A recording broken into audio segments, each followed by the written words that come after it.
Sometimes, love doesn't begin with a grand gesture or a perfectly timed introduction.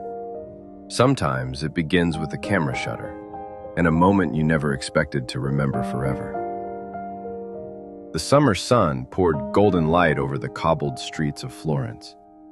Tourists buzzed around the Piazza della Signoria, chasing gelato stands and snapping photos of centuries-old statues. Elena, 26, sat alone at a small cafe tucked between antique bookstores, sketchbook in hand. Her dark curls danced in the wind as her pencil traced the face of the Duomo. Art was her refuge, her way of translating a noisy world into something gentle. At that very moment, Nathan, a 28-year-old Canadian traveler, lifted his camera toward the square. Through his lens, he saw the outline of a woman, completely absorbed in her sketching. The image struck him, stillness in motion, art capturing art. Click. The shutter startled her. She looked up. Their eyes met.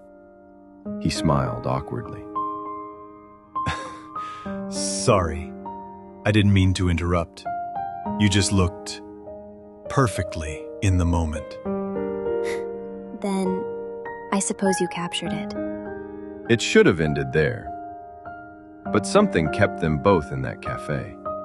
They talked for hours about photography, art, languages, food, and the strange way life brings two strangers together. Some connections defy logic. They're not measured in time, but in depth.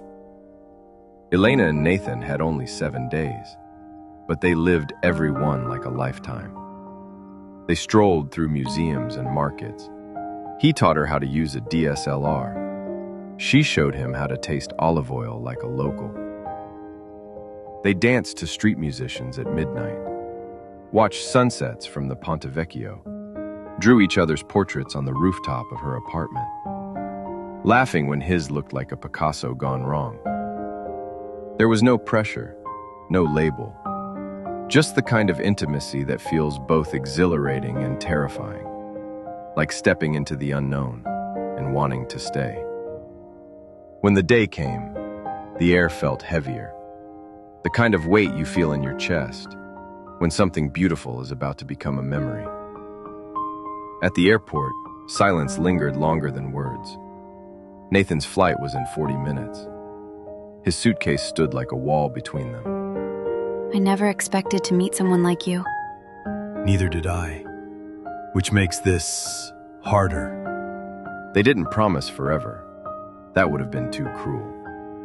But they promised something else, to try, to not let this end just because of a few thousand miles. They hugged, too long, too tight. Then he was gone. But not really.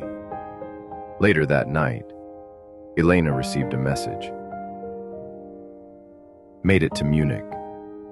Can't stop thinking about how you made Florence feel like home. She smiled through tears. It had begun.